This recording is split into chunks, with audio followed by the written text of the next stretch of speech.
Go.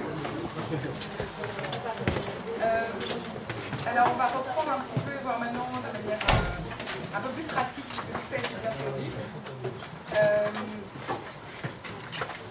Je m'étais juste arrêtée à un moment où j'avais parlé de cette problématique de... je vais revenir avec pigeons après, mais...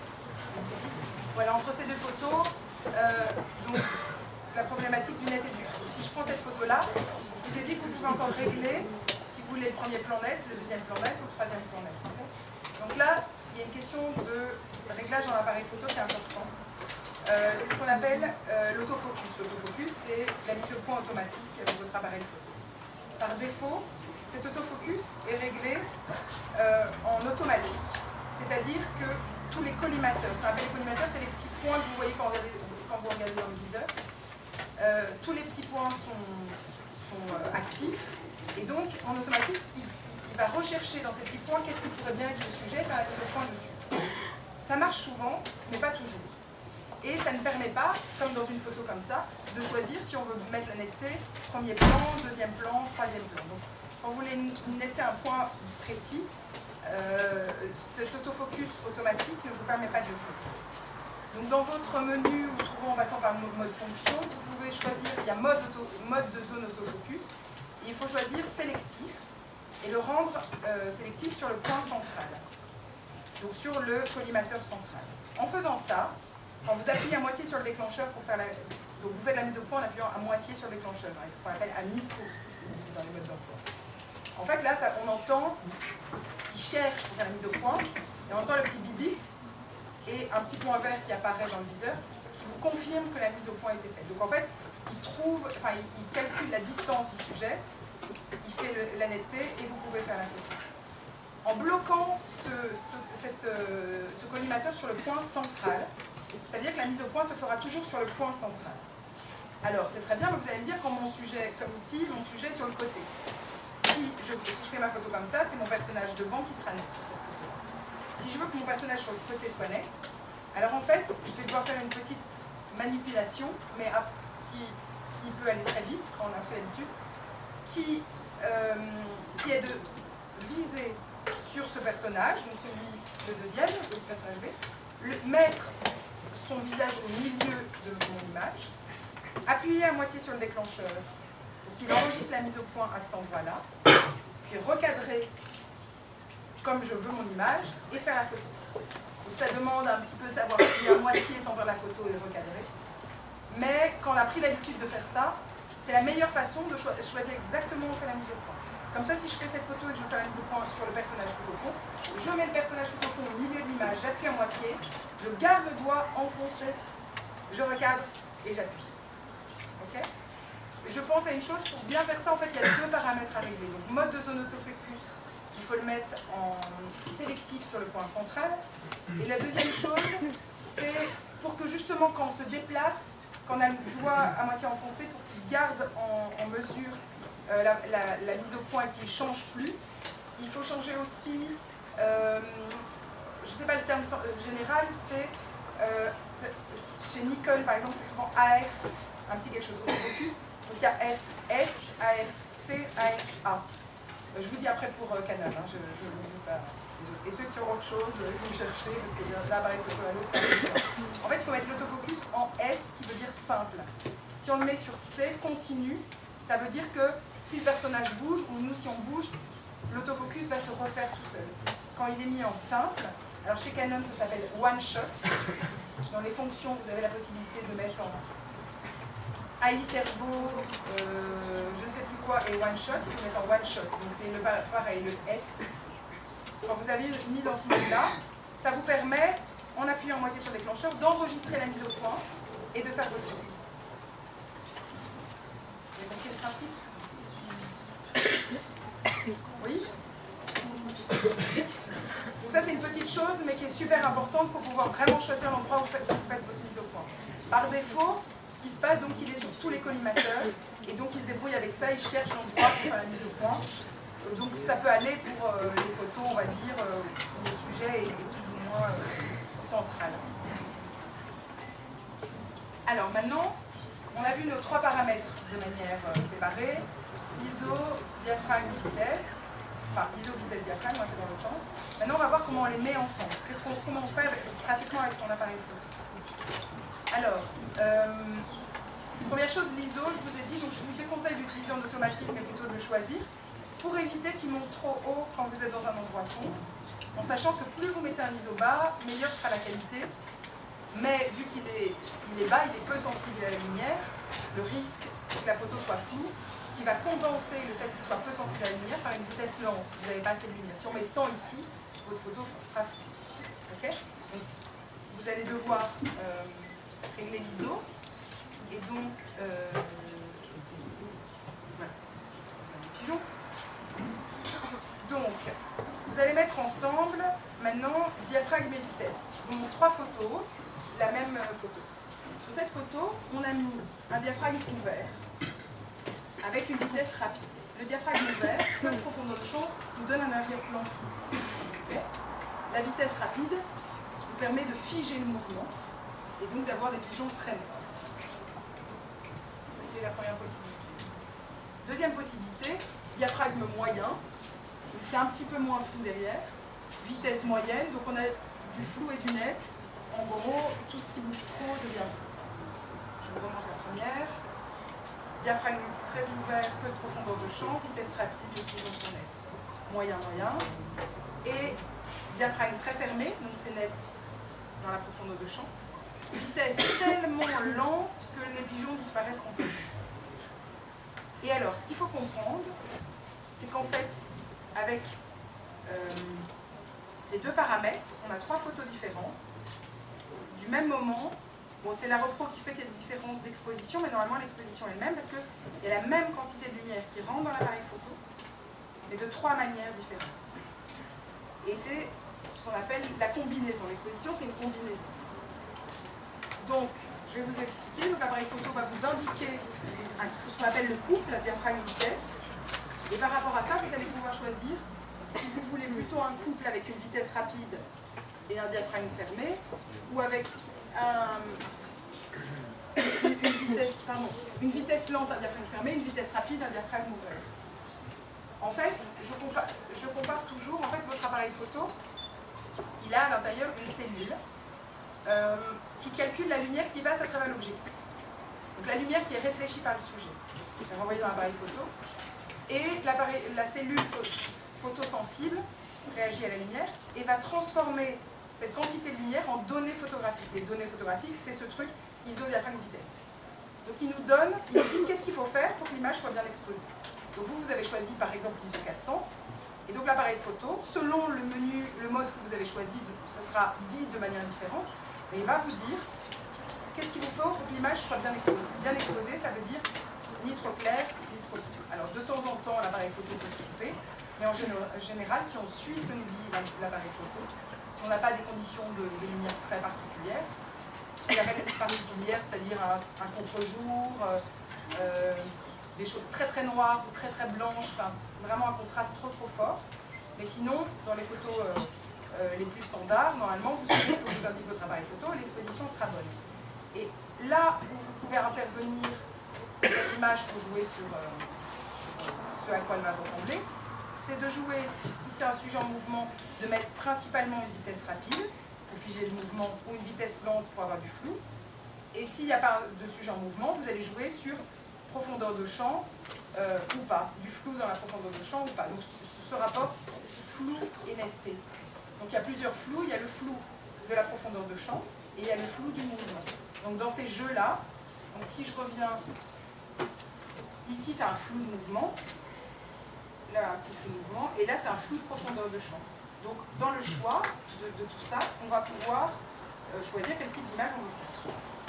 Alors, donc la cellule, elle nous indique quelle quantité de lumière on a besoin. Donc ce que je viens de vous expliquer, je vais le réexpliquer d'une autre manière, qui est de comparer le capteur à un bol qu'on doit remplir d'eau.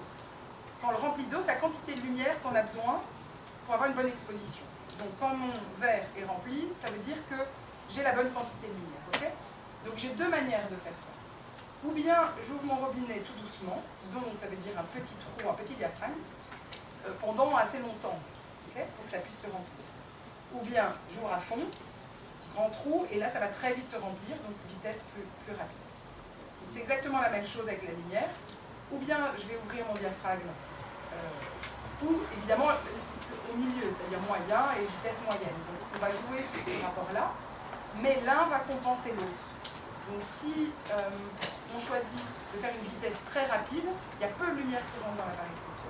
Donc ça va devoir être balancé, contrecarré par un grand trou pour que la lumière puisse rentrer. Donc c'est ce rapport-là qui fait toutes les notions de photographie et tout le travail de l'image.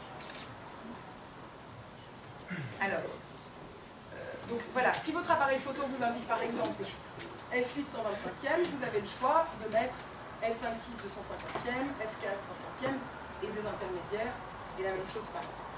Alors dans la pratique, comment vous allez faire? Dans les appareils photo, vous avez différents modes. Il y a des modes avec des petits dessins. Les petits dessins, c'est bien quand on n'a pas fait de cours de photographie, c'est pratique. Mais ça fait des photos qui sont standardisées en fait. C'est-à-dire que le principe, parce que pour comprendre, c'est bien de comprendre un peu comment ça fonctionne, le principe c'est que si vous faites un portrait, portrait ça veut dire « Ah, c'est joli si l'arrière-plan est flou », donc l'appareil photo va faire en sorte que le diaphragme soit plutôt ouvert, que l'arrière-plan soit flou. Si vous mettez en sport, alors sujet en mouvement, il faut figer le mouvement, donc vitesse rapide. Paysage, il faut de la profondeur de champ, de la netteté partout, s'il y a un avant-plan et des choses derrière. Donc là, diaphragme fermé. Donc il va toujours choisir, mais par exemple on peut faire une photo de sport ou d'un sujet en mouvement et on a envie qu'il soit flou. Donc c'est très bien, ça marche relativement bien, c'est le principe du petit dessin, mais d'abord c'est limité, quelquefois ça marche pas, on ne sait pas pourquoi. Et en plus de ça, c'est pas très créatif, enfin voilà, ça fait des photos toujours un peu les mêmes, ce qui est limité. Donc voilà, ça c'est les premiers modes. Il y a un mode tout automatique, souvent c'est un petit appareil photo vert, c'est pas le mode A. Le mode tout automatique n'est pas très intéressant parce que, par exemple, si c'est un peu sombre, le flash de l'appareil photo va s'ouvrir tout seul. Alors que, voilà, si on peut faire des photos sans flash, c'est souvent mieux, parce que le flash écrase l'image, casse l'ambiance. Le flash intégré à l'appareil photo, il n'est pas extrêmement intéressant quand on veut avoir une jolie lumière ou quelque chose d'un peu doux. C'est très brut comme ça, le flash. Ensuite, dans les modes automatiques, il y a le mode P. Donc on va dire, au pire, si vous n'avez rien compris au cours aujourd'hui, mettez le mode P. C'est le mode automatique le moins pire. Le mode P, c'est le mode automatique où vous pouvez régler vous-même. De mettre le flash ou pas le mettre. Vous pouvez régler vous-même l'ISO. Et le type de fichier, donc le JPEG, haute qualité, basse qualité, etc. Enfin ça on peut peut-être le régler ici. Voilà, donc le mode programme n'est pas trop mal quand on ne veut pas se lancer dans un mode plus manuel, mais en même temps on n'a pas cette problématique du flash, et il suffit d'appuyer sur le petit bouton du flash pour qu'il s'ouvre si on en a besoin. Ensuite il nous reste le mode totalement manuel dont je vais parler après, et deux modes qu'on appelle semi-automatiques. Alors il y a le mode A ou AV, qui veut dire priorité à l'ouverture, donc c'est A pour aperture, et S ou TV, speed ou time, priorité à la vitesse. Alors, je vais mettre tout de suite de côté la priorité à la vitesse, parce que c'est la même logique que la priorité à l'ouverture, mais moi je les conseille. Tout simplement parce que quand vous vous mettez en priorité à la vitesse, ça veut dire que vous choisissez une vitesse, et l'appareil photo va choisir le diaphragme pour que l'image soit bien exposée. Le problème étant, je vous ai dit, on a plein de vitesses et on n'a pas beaucoup de diaphragme. Donc il est possible, et il arrive souvent, qu'on choisisse une vitesse pour laquelle il n'y a pas de diaphragme qui correspond. Alors comment l'appareil photo vous l'indique? Ou bien il va vous marquer HI pour high, ou LO pour low, pour dire que c'est une vitesse trop rapide, une vitesse trop lente. Ou bien le chiffre de diaphragme, le F, va clignoter. Sur certains appareils photo, vous ne pouvez pas faire la photo. Et sur certains appareils photo, vous pouvez quand même déclencher, mais alors votre photo, elle sera trop claire ou trop sombre. Donc je trouve que c'est plus de chipot dans le sens où, voilà, on met une vitesse, mince, il me dit qu'elle est trop rapide, donc je dois mettre plus lent, etc.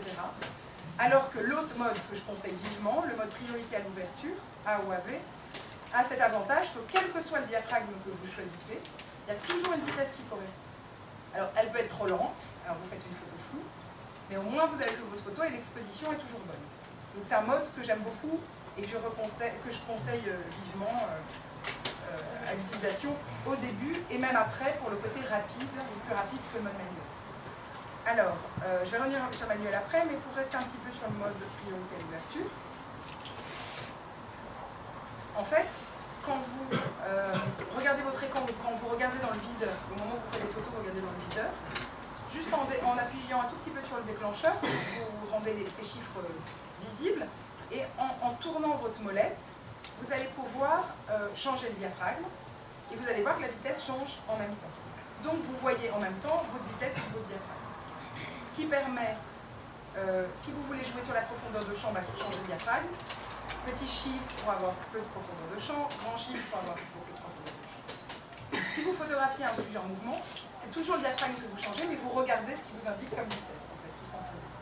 Parce que souvent, ce qui est conseillé dans les appareils photo, ou dans les manuels et tout ça, c'est que si on choisit de photographier un sujet en mouvement, on va plutôt se mettre en priorité à la vitesse, parce que alors là, on choisit une vitesse si on veut figer le mouvement, si on veut du flou.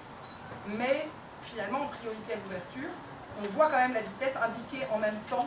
Donc quand on change l'un, avec sa molette on change l'un, l'autre bouge en parallèle. Donc ça revient vraiment exactement au même. Et c'est l'avantage d'être plus rapide, avec moins de risques d'erreur. Quand vous mettez en priorité à l'ouverture, en fait, la seule chose auquel vous devez faire vraiment attention, c'est de ne pas avoir une vitesse trop lente pour que vos photos soient floues, pour que vos photos soient nettes. Et donc d'être, comme je disais, une moyenne de 1/30 de seconde comme vitesse minimum. Et donc, 1/30 de seconde étant souvent indiqué, surtout dans le viseur. Sur l'écran, quelquefois, il y a bien marqué 1/30, mais dans le viseur, il y a écrit 30. 30, s'il n'y avait pas les petits apostrophes, ça veut dire 1/30 de seconde. Et en dessous, ça sera 25, 20, etc., où là, il y a des risques de flou. Quand c'est au-dessus, il n'y a pas de problème. Et pour ce qui est du diaphragme, ah oui, il y a une chose sur le diaphragme quand même importante, c'est que tout ce qui est diaphragme très ouvert, c'est ce que vous allez plus utiliser. Malheureusement, on est en Belgique, même si pour le moment il y a du beau temps, on manque souvent de lumière.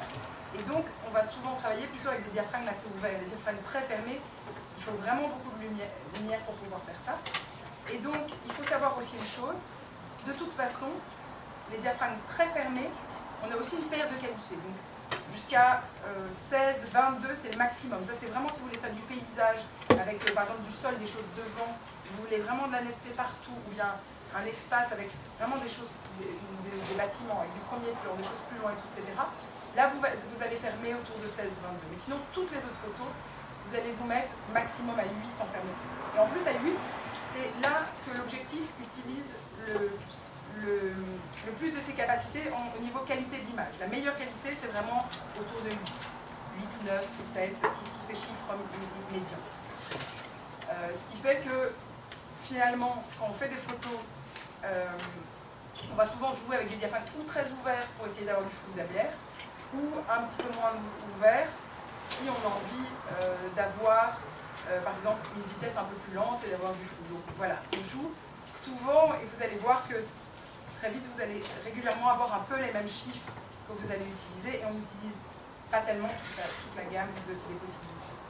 Et évidemment, plus on a de lumière pendant ces photos, plus on va avoir de possibilités différentes.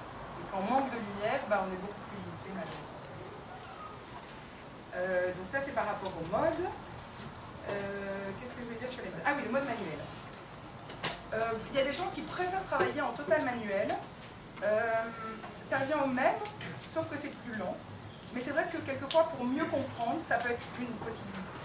Si vous n'avez aucune notion en photo, enfin vous n'aviez aucune notion en photo avant maintenant, je ne vous conseille pas de commencer maintenant avec le manuel. Si vous aviez déjà des notions, pourquoi pas? En fait, le principe du manuel, c'est que dans votre viseur, vous avez une petite échelle avec 0, plus 1, plus 2, moins 1, moins 2. Et cette petite échelle, en dessous, il y a une petite flèche, enfin une petite barre, qui va se déplacer. Quand vous êtes dans le mode A, elle reste toujours sur 0.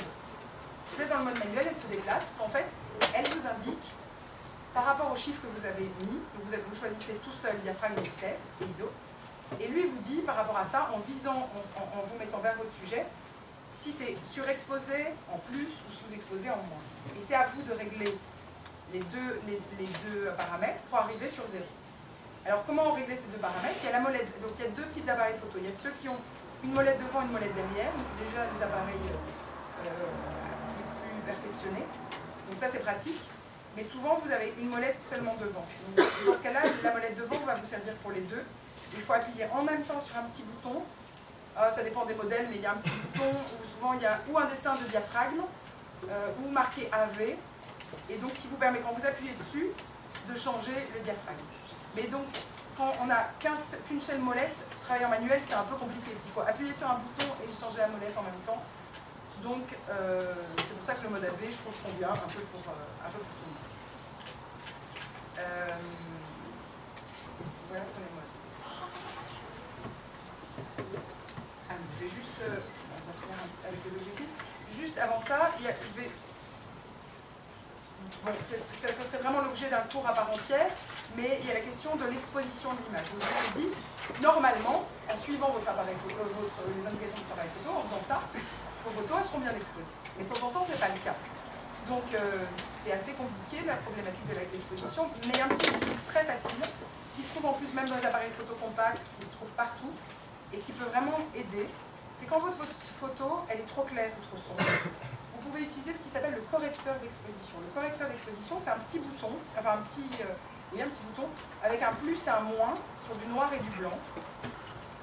Et quand on appuie sur ce bouton, on va pouvoir, en tournant la molette, justement déplacer sur mon échelle, mettre vers le plus ou vers le moins, pour surexposer ou sous-exposer l'image. Donc si vous avez fait une photo qui est trop claire, vous allez mettre par exemple moins 1 et refaire la photo, elle sera plus sombre.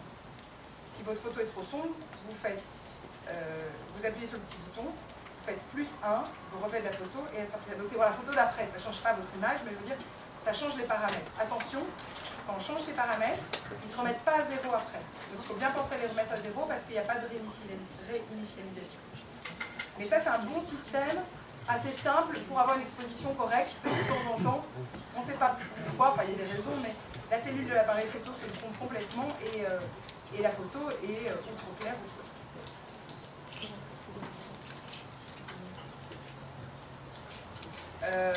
Voilà, on a fait un petit peu le tour. Je pense qu'avec ça, donc je vais parler des objectifs, je ne vous mettrai pas, mais pour clôturer là-dessus, je dirais en choisissant un ISO, en vous mettant en priorité à l'ouverture, en essayant de jouer avec des diaphragmes mais de vitesses différentes sur le même sujet, vous allez comprendre un petit peu le principe et après c'est à mettre en pratique, à expérimenter pour réussir à vraiment l'intégrer. Mais ça veut dire que la technique photographique n'est pas extrêmement compliquée. C'est vraiment, ça se limite à ça. Après il y a d'autres choses compliquées, comme je disais, je parlais de la cellule, la problématique de l'exposition. Donc en jouant juste avec votre petit correcteur d'exposition déjà, vous allez pouvoir changer des choses. Et puis après, pour ce qui est de la couleur, il y a la problématique des teintes d'une couleur. Donc il y a ce qui s'appelle la balance des blancs. Donc c'est encore une chose compliquée. Par principe, si vous laissez votre balance des blancs sur automatique, elle gère ça correctement. Donc ça va pour la plupart des types.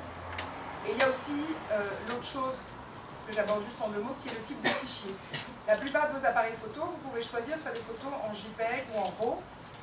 Et le JPEG, vous avez plusieurs tailles et plusieurs compressions.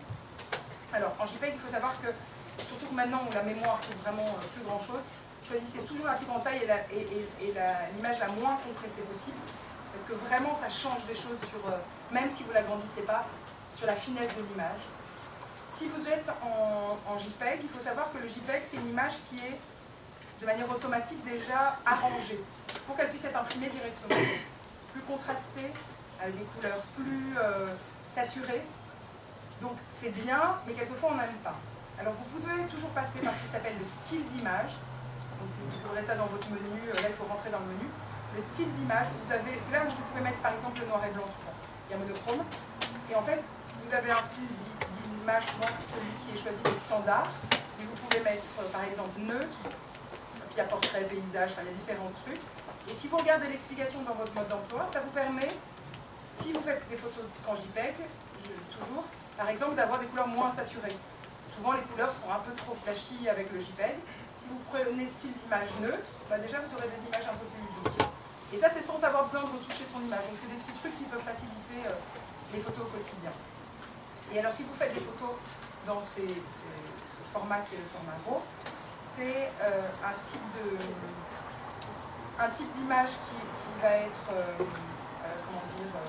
donc un fichier brut, qui est beaucoup plus lourd, qui va utiliser toutes les capacités de votre capteur, mais c'est une image qui va devoir passer dans un logiciel pour être, on dit, développée et transformée dans un autre format. Donc on ne peut rien faire d'un RAW tant qu'il n'est pas passé dans ce logiciel. Donc c'est pour ceux qui ont déjà envie d'un peu travailler leurs images,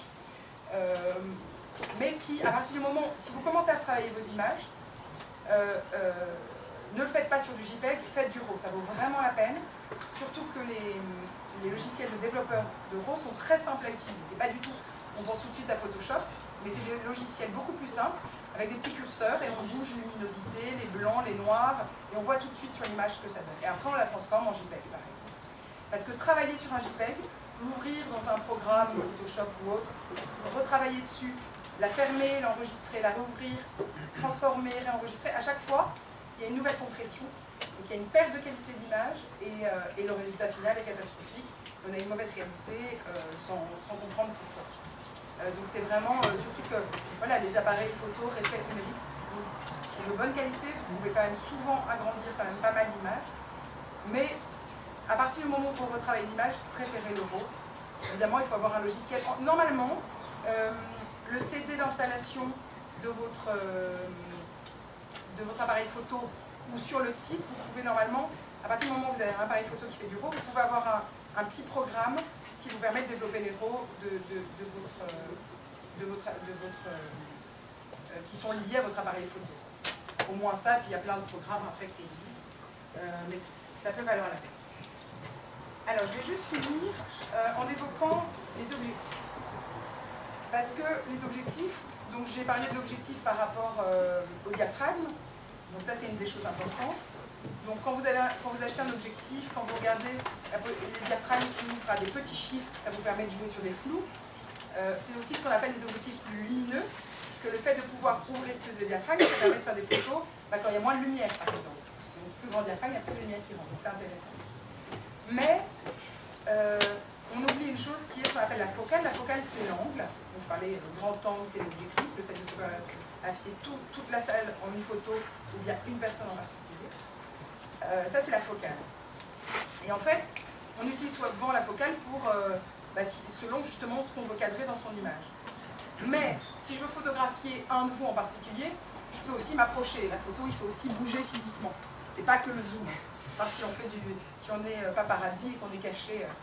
Et souvent, photographiquement parlant, c'est plus intéressant de s'approcher. Et pourquoi? Justement, c'est ça que je vais expliquer. En fait, quand vous faites des photos